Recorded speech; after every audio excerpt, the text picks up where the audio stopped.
جو بندہ رزق کمائے، روزی کمائے، اس کی وہ ضائع نہ جائے، اس کے اندر اللہ برکت نازل فرما دے۔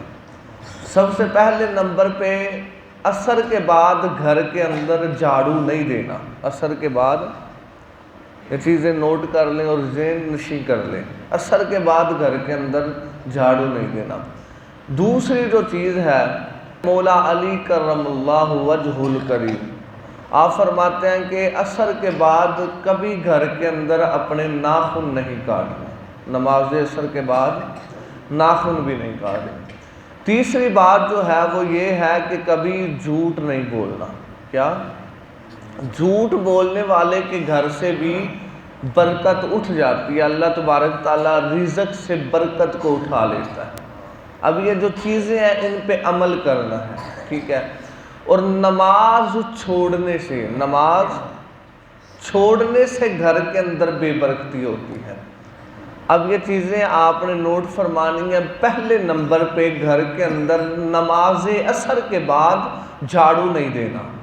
دوسرے نمبر پہ جناب نماز عصر کے بعد کبھی ناخن تراش نہیں کرنے۔ تیسرے نمبر پہ کبھی جھوٹ نہیں بولنا۔ چوتھے نمبر پہ نماز نہیں چھوڑنی۔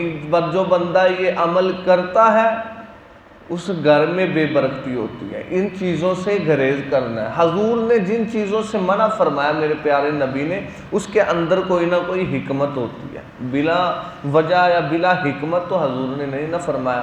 جو بھی حضور ارشاد فرما دیں اس کے اندر حکمت ہوتی ہے۔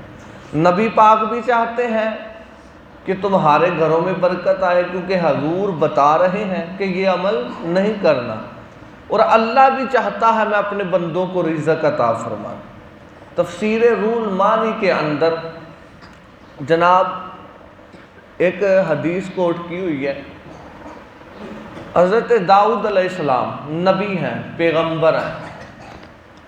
آپ کے پاس نہ ایک ضعیف اماں آئی جنہوں بڈھی کہندے نے، بڑھیا جناب لاٹھی کے سہارے چلتی تھی۔ وہ حضرت داؤد علیہ السلام نبی کی بارگاہ کے اندر حاضر ہوئی اور آ کے عرض کی، یا نبی اللہ، میں کرتی ہوں گھروں میں کام، محنت مزدوری، اور جب میں گھروں کے اندر کام کرتی ہوں تو اس کے عوض، اس کے بدلے میں مجھے 1 کلو دانے گندم جو مل جاتا ہے تو میں اس کا آٹا بنوا لیتا ہوں۔ کہا کہ آج میں کام کر کے آئی، جب مجھے انہوں نے جو دیے میں نے اس کا آٹا بنوا لیا، اور میں رستے میں لے کر آ رہی تھی، برتن میں وہ آٹا تھا، اچانک ہوا چلی اور وہ سارا آٹا جو تھا وہ اڑ گیا، آٹا اڑ گیا، بکھر گیا۔ حضرت داؤد علیہ السلام آپ نے فرمایا، اماں اگر 2 کلو کے بدلے تمہیں 4 کلو دے دیا جائے، کتنا؟ اگر 4 کلو دے دیا جائے تو پھر اس اماں نے کہا جی بڑی بات ہے، پھر میں خوشی سے گھر چلی جاؤں گی، لوٹ جاؤں گی۔ اب جناب حضرت داؤد علیہ السلام نے اسے 4 کلو آٹا دے دیا۔ جب وہ اماں باہر نکلی نا، دروازے کے پاس آئی تو باہر ہی حضرت سلیمان علیہ السلام بیٹھے ہوئے تھے۔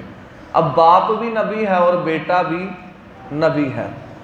حضرت سلیمان علیہ السلام مسکرائے اور کہا، اماں اتنی بڑی بارگاہ کے اندر آئی ہو لیکن مانگا بھی تو صرف 2 کلو آٹا، 4 کلو۔ اس اماں نے کہا جی مجھے تو آٹا مل گیا۔ کہا نہیں، یہ بارگاہ جو ہے بڑی بارگاہ ہے، یہاں پر آپ آئی ہیں تو جو دل چاہتا ہے وہ مانگو، جو اللہ کا نبی ہوتا ہے اس سے جو کچھ بھی مانگا جائے وہ عطا فرما دیا کرتا ہے۔ اماں نے کہا میں کیا کروں؟ کہا واپس جاؤ اور جا کے کہو جی میں نے یہ آٹا نہیں لینا، مجھے میرے والا آٹا چاہیے، مجھے جیڑا میرا ڈلے ہے نا اڈیا ہوا دے نال، مینوں آٹا وہی چاہیے، اے میں آٹا نہیں لینا۔ جدو اماں واپس گئی تو سلیمان علیہ السلام دی بارگاہ وچ او آٹا رکھیا، تے آٹا رکھ کے آکھیا، یا نبی اللہ مینوں اے نہیں چاہیے، 4 کلو نہیں چاہیے، مینوں میرے والے ہی چاہیے، جیڑا 2 کلو میرا ڈلے ہے نا، مینوں آٹا وہی چاہیے۔ اب جناب سلیمان علیہ السلام نے جب بھیجا تھا تو داؤد علیہ السلام آپ نے اس اماں کو مسکرا کے کہا اماں ہونٹ تیرے ہل رہے ہیں لیکن بول کوئی اور رہا، لیکن بول، کیونکہ کسی نے بھیجا نا اب تمہیں۔ تو اب ہوا یہ کہ اللہ تبارک تعالیٰ نے وحی کی سلیمان علیہ السلام کی طرف، فرمایا اب جتنا مال تمہاری بارگاہ میں آنے والا ہے نا وہ سارے کا سارا اس اماں کو دے دو، اس اماں کو سارے کا سارا مال دے دو۔ اب جناب مال پہنچا اور وہ جناب اس اماں کو دے دیا تو سلیمان علیہ السلام نے ہوا سے پوچھا، کیونکہ باپ بھی وہ ہے جو نبی ہے، بیٹا بھی نبی ہے۔ حضرت سلیمان علیہ السلام ہواؤں پہ حکم چلایا کرتے تھے، تخت جو تھا ہوا جناب بلندیوں کی طرف لے کر جاتی تھی۔ تو داؤد علیہ السلام نے ہوا سے پوچھا کہ تو نے اس بڑیا کا آٹا کیوں اڑایا، کیوں بخیرا؟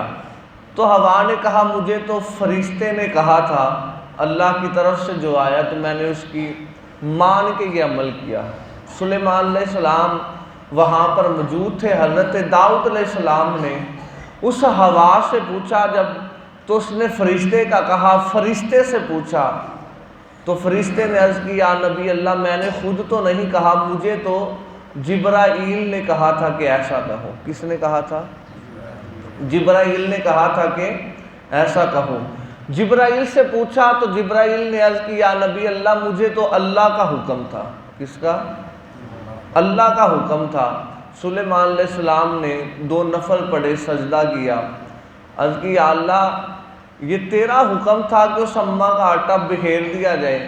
اللہ نے فرمایا بات اصل یہ تھی کہ تیرے ماننے والے کشتی کے اندر جا رہے تھے، تیرے ماننے والے اے نبی تیرے ماننے والے تھے، تیرے امتی تھے، وہ کشتی کے اندر جا رہے تھے، اور جب وہ کشتی میں جا رہے تھے تو کشتی ایک پتھر کے ساتھ ٹکرائی جس سے کشتی کے اندر دریڑ پڑی، کوئی سوراخ بنا، پانی اندر جانا شروع ہو گیا۔ تو انہوں نے دعا کی یا اللہ اگر ہم بچ گئے، کشتی ہماری بچ گئی، جو ہمارا ساز و سامان ہے، ان کے پاس مال بہت زیادہ تھا، سامان بہت زیادہ تھا، عرض کی یا اللہ اگر ہم بچ گئے تو آدھا مال، کتنا؟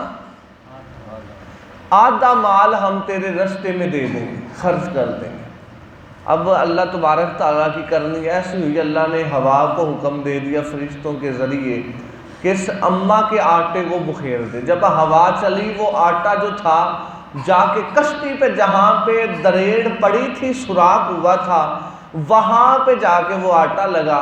فرمایا جب آٹا اور پانی مکس ہوا وہ گوند کی شکل جو تھی شکل اختیار کر گیا، اور وہاں جو سوراخ تھا دریڑیں پڑی ہوئی تھی ان میں آٹا جا کے لگ گیا، تو اس لیے وہ کشتی ڈوبنے سے بچ گئی۔ تو انہوں نے مال آدھا لا کے آپ کی بارگاہ میں دے دیا۔ فرمایا نبی ہم نے اگر اس کا آٹا بخیرا ہے نا واللہ خیر الرازقین، میں اللہ ہی بہتر رزق عطا فرماتا ہوں، میں نے وہ آٹا بخیرا، میں تو اس ضعیف اماں کو سب سے امیر کرنا چاہتا ہوں، میں تو اس اماں کو میں امیر کرنا چاہتا ہوں۔ تو پتہ چلا اللہ چاہتا ہے کہ میرے بندوں کو رزق ملے اور وافر مقدار کے اندر ملے، لیکن ہماری حرکتیں وہ نہیں ہیں کہ ہم لے سکیں، ہماری کرتوتیں ایسی ہیں کہ ہم کبھی اس کی بارگاہ کے اندر سجدہ ریز نہیں ہوئے، کبھی ہم جھکے نہیں، کبھی ہم نے اس سے مانگا نہیں۔ مانگنے کا بھی طریقہ ہوتا ہے، کیا ہوتا ہے؟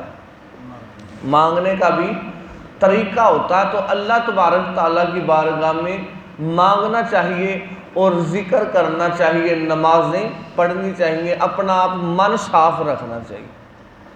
ایک بندہ نمازیں بھی پڑھتا ہے اس کا دل ہی صاف نہیں ہے، نفرتیں بڑھی ہوئی ہیں، جناب مسجد کے اندر آ جائیں لڑائی جھگڑا، فلاں جگہ چلے جائیں لڑائی جھگڑا، یہ چیزیں جو ہیں یہ انسان کی روحانیت کو ختم کر دیتی ہیں۔ اگر ہم چاہتے ہیں کہ ہماری باتیں قبول ہوں اور ہمارا رزق بڑھے، اس کے اندر اضافہ ہو، تو پھر اپنا من صاف کرنا پڑے گا۔ اب جو وظائف